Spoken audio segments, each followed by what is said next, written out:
Previously on Harmony and Heartbreak.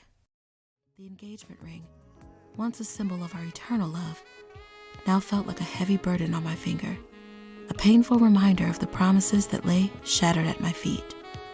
Betrayed and broken, I navigated the aftermath of the news. The haunting words of deceit echoed in the silence that followed, a symphony of pain that resonated in the corners of my heart. The love story I had cherished had become a heartbreaking composition, the notes of our happiness replaced by the tones of reality. As the last note lingered, I faced the painful truth that even the most beautiful symphonies could be marred by the notes of infidelity. In the wreckage of our dreams, I now stood alone, grappling with the profound loss of a future union that had once promised forever. Episode 2. The Silent Notes. In the aftermath of Sean's betrayal, the vibrance of my life turned silent, like a haunting refrain echoing in the chambers of my heart. The happiness that once flowed effortless through me became elusive, vanishing into the shadows of a love that had promised eternity but crumbled under the weight of betrayal. The gigs which had been my sanctuary now stood as deserted stages, haunted by the ghost of a love story that had withered in the face of deceit.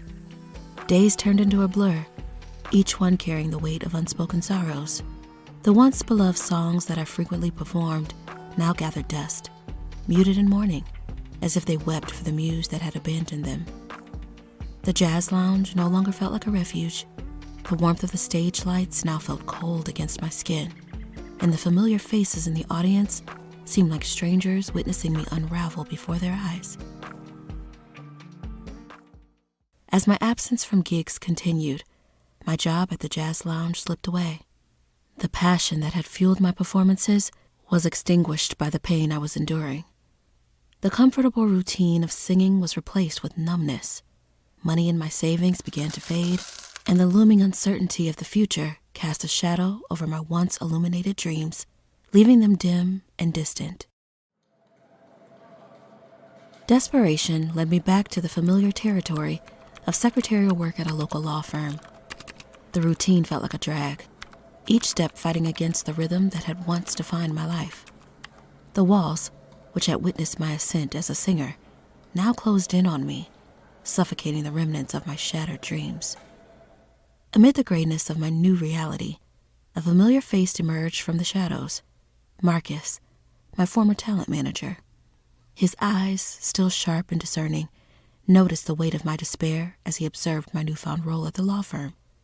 He asked that we take a moment to catch up over lunch. Although embarrassed and not quite ready to explain how I ended up back here, I obliged. Over lunch, I unfolded the details of heartache that had become my life. Marcus, the orchestrator of my early successes, listened with a mix of empathy and concern. As we sat in a quiet corner of the restaurant, we shared stories of our past triumphs, the victories we had celebrated together, and the challenges we had overcome. Our history resonated in the air, and I could feel the memories of a time when the world was painted in vibrant hues. Marcus was a mentor and a confidant who offered more than just a sympathetic ear. He became the bridge between my silent notes and the possibility of rediscovering the art that once defined me. Marcus saw behind the facade of my new life. In a moment of candor, he proposed a deal that could potentially breathe life back into my muted existence. His eyes, sparkling with determination and a hint of nostalgia, conveyed a shared vision of resurgence. He offered to make some calls around town to seek an opportunity, one that promised not only a return to the stage, but also a substantial income. The catch? I had to agree to rekindle my love affair with music.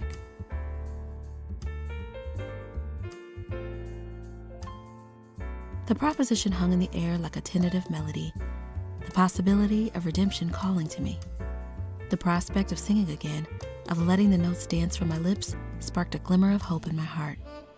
It was an invitation to rewrite the story of my life, a chance to step back into the spotlight and reclaim the soundtrack of my existence. After much contemplation, I agreed to Marcus's proposal, the agreement sealing a pact that held the promise of revival. The path ahead was uncertain, and the journey to rediscover the music within me would be fraught with challenges. Yet in that moment, Marcus and I shared a silent acknowledgement of the possibilities that lay ahead. Marcus's determination to find me a gig reverberated through the city streets and local venues. As the days turned into weeks, Marcus's tireless efforts bore fruit. A local club, renowned for embracing soulful performances, agreed to showcase my talents. The news of my upcoming return to the stage spread like wildfire, igniting a spark of excitement that danced through the city. The prospect of stepping back into the spotlight filled me with a blend of exhilaration and trepidation. The anticipation of that first performance mingled with the uncertainty of what lay ahead. Would the music still recognize me after the silent break of heartache? Could I find solace in the familiar embrace of the spotlight, or would it feel like a stranger's touch? Questions lingered, adding emotions that accompanied my journey back to the stage. Still, the resilience, dormant but not forgotten, began to awaken within me. The stage awaited, a blank canvas eager to be painted with the colors of my voice. The once muted melodies, now tinged with the promise of revival, resonated in the chambers of my heart. Each step toward this new venture felt like a hesitant dance with destiny, a chance to rediscover the notes that had been lost in the silent cadence of heartache. My first appearance back in the spotlight proved I still had it. Marcus, still blown away by my performance, set out to pen a new chapter in my musical journey. One by one, Marcus meticulously handpicked musicians who would serve as members of my new band. Among them stood Ethan, a badass on the keys, his fingers effortlessly gliding across them like a masterful dance.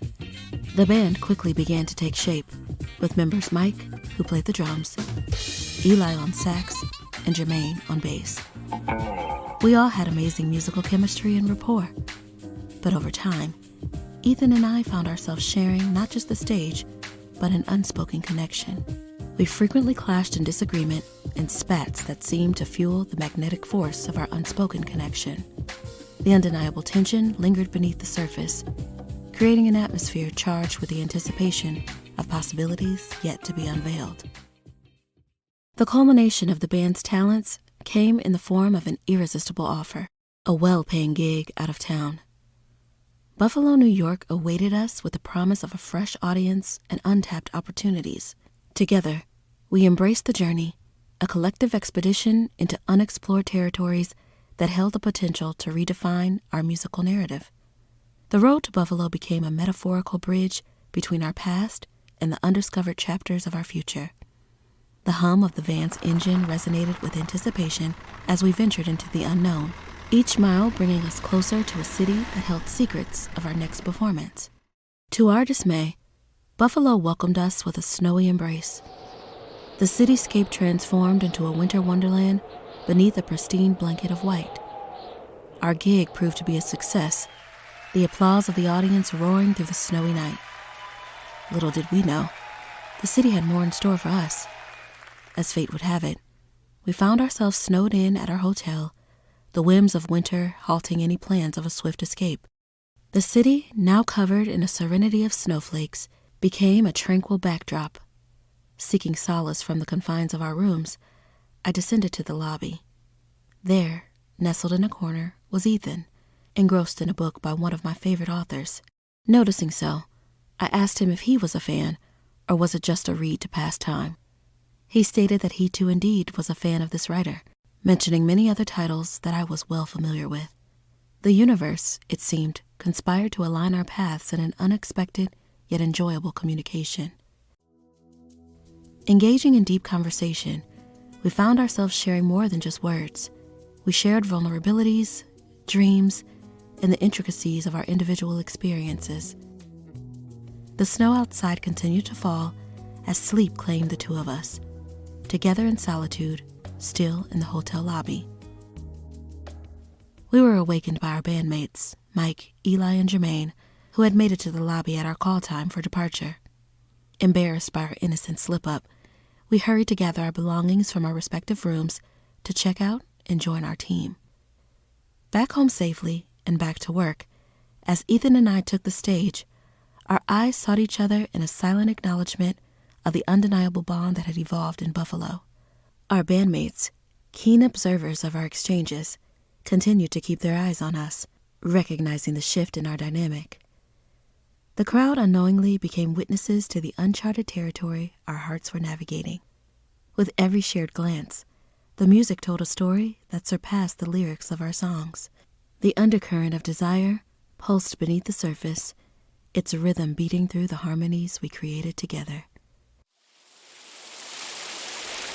As the night concluded, rain cascaded from the heavens, its steady flow creating a spicy backdrop for the events that were soon to unfold. My Uber, delayed by the weather, failed to arrive.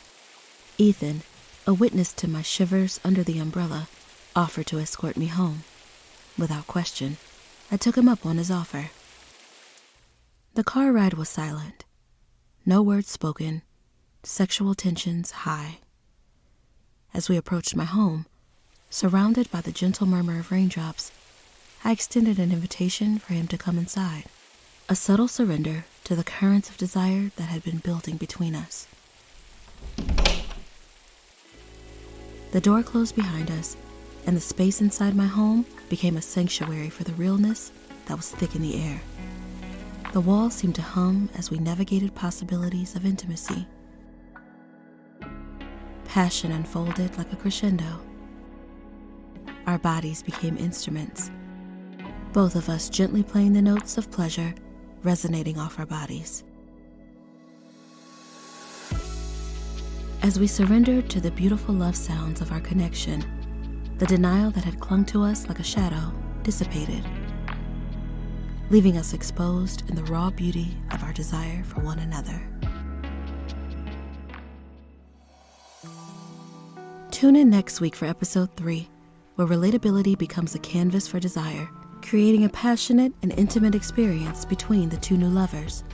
But a disruptive and unfortunate turn of events resurfaces unresolved emotions, setting a stage that may alter Ava's present joy. Thank you for tuning in to the Erica Dawn Voices Podcast Network.